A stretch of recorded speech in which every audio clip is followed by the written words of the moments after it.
Hola a todos. Antes que nada quería agradecer a la Federación la iniciativa por hacer esta actividad y por pensar en mí en ejecutarla. Así que bueno, espero que os sea de utilidad. Mi nombre es Alberto Puertas y formo parte de la Fundación CB Granada, tanto en equipos de cantera como en el equipo LED, ¿vale? Y bueno, vengo a hablar del uso de la estadística aplicada a la formación.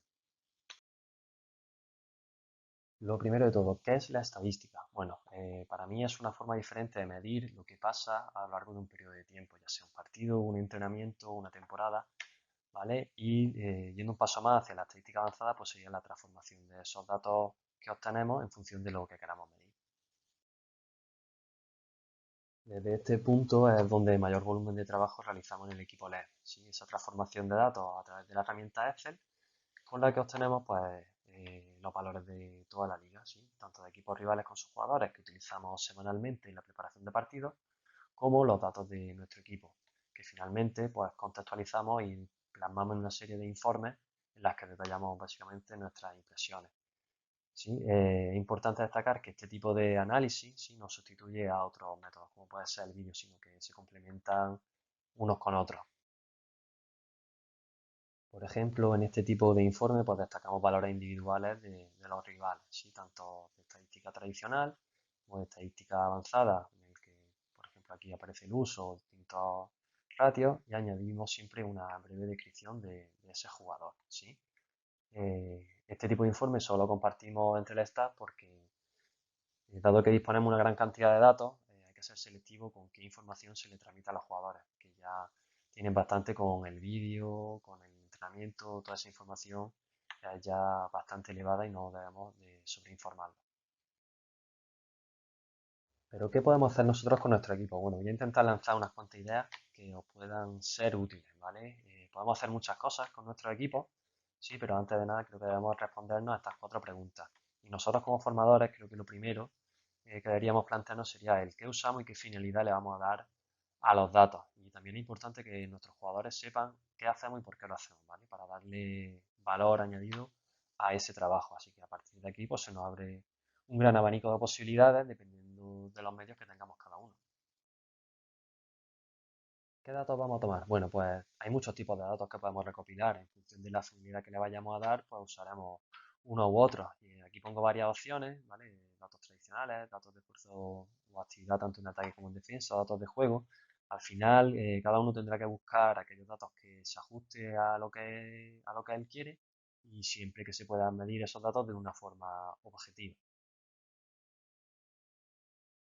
¿Cómo vamos a obtener los datos? Bueno, pues en función de la herramienta que utilicemos, podremos recogerlos nosotros mismos o podremos encargárselo a alguien de nuestro equipo, ya sea ayudantes, delegados o algún jugador que tengamos lesionado, siempre y cuando pues le enseñemos a tomar esos datos. Si somos nosotros mismos, pues tendremos que hacerlo una vez finalizado el partido, ya sea mediante vídeo o ayudándonos de alguna herramienta. ¿Sí? ¿Dónde podemos encontrar datos? ¿Sí? ¿Cuáles son las herramientas de las que disponemos? Pues las actas de los partidos, tanto tradicionales como digitales, de ahí podemos obtener algún dato de interés. En aplicaciones de toma de datos básicas que hay libres, o la aplicación, por ejemplo, de la Federación, en la que a partir de campeonatos de Andalucía o en Primera Nacional, pues tenemos un box score y un play by play bastante amplio. Ya si estamos en categorías superiores, a partir de Liga EVA o Liga Femenina 2, pues podemos utilizar la web especializada de la Federación Española, o si no, pues siempre nos queda la opción de elaborar nuestras propias plantillas. Este año en el equipo cadete de Fundación C Granada, junto con Samu Gómez y Alberto Noguera, pues hemos utilizado este tipo de plantillas. Aunque no completamos todos los apartados, pues sí que llevamos el control de algunos aspectos que nos servían sobre todo pues, para determinar el grado de actividad del equipo. Entonces, pues, los datos de tiro por cuartos los tomábamos, los datos de rebote los completábamos también. Aquí está dividido por cuartos, datos de actividad. Bueno, pues un poquito lo que queríamos medir. Esto lo puede ajustar cada uno a lo que quiera.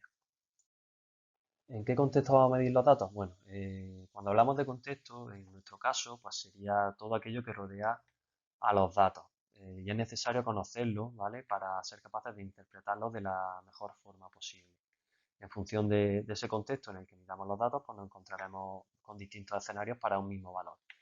Sí, aquí dejo varios tipos de contextos, ¿vale? Pues igual que antes, que cada uno utilice el que le convenga. Entonces, por ejemplo, yendo a datos totales, lo normal es que un jugador que juega más de 25 minutos en un partido, pues pueda valorar más que un jugador que juega 10 minutos, por ejemplo. Pero otro contexto válido para esa valoración de los jugadores sería calcularla en función de los minutos que están en pista, ¿sí? Ese contexto es uno de los más utilizados en el baloncesto. Y aquí es donde creo que entra aquello que hablaba de que el jugador entienda la importancia de los datos y de su trabajo. Porque nuestro jugador A podría ser uno de los mejores jugadores, por tanto juega más minutos y puede valorar más alto. Y nuestro jugador B, que es un jugador de rotación, pues tiene menor capacidad para valorar. Y es importante que en el tiempo que está en pista este jugador B, pues le dé un valor añadido al equipo con su trabajo. Al principio comentaba que esto sería lo primero que nos debemos preguntar antes de empezar a usar la estadística.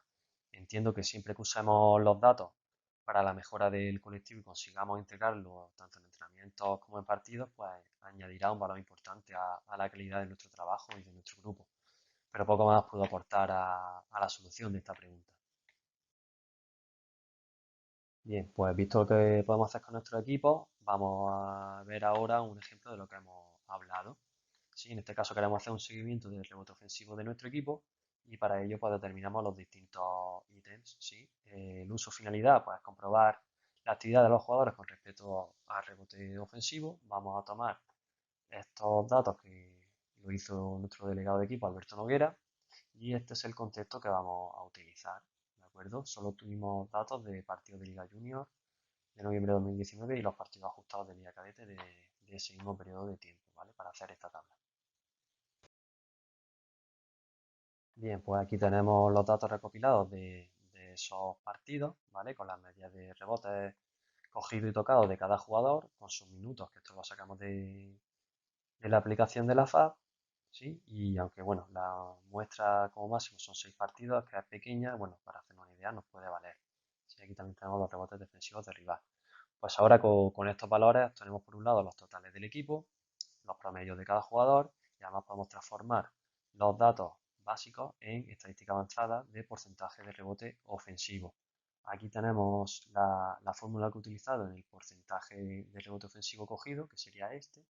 Para el porcentaje de rebote ofensivo tocado, pues tendríamos que sustituir este valor de rebote ofensivo cogido de jugador por el rebote ofensivo tocado y aquí suprimir los rebotes ofensivos cogidos del equipo, ya que solo querríamos saber los rebotes ofensivos que tocamos de los rebotes defensivos del rival.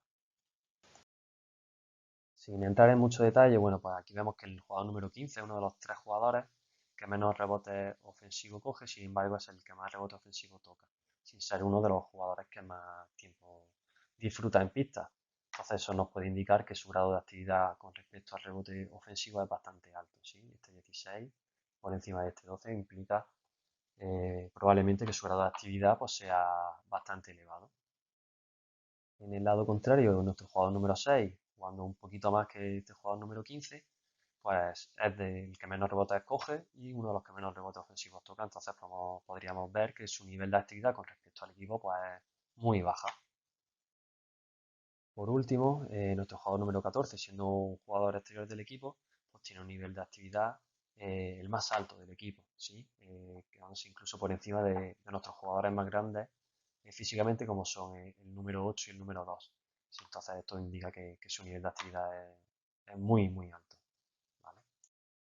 Así que ahora con estos datos pues podríamos enfocar el trabajo diario de rebote ofensivo en el siguiente mes y comprobar cómo va afectando en cada jugador. En nuestro caso pues pondríamos especial atención en los jugadores con un nivel de actividad a priori más bajo, como pueden ser el 6, el número 11 o el número 34.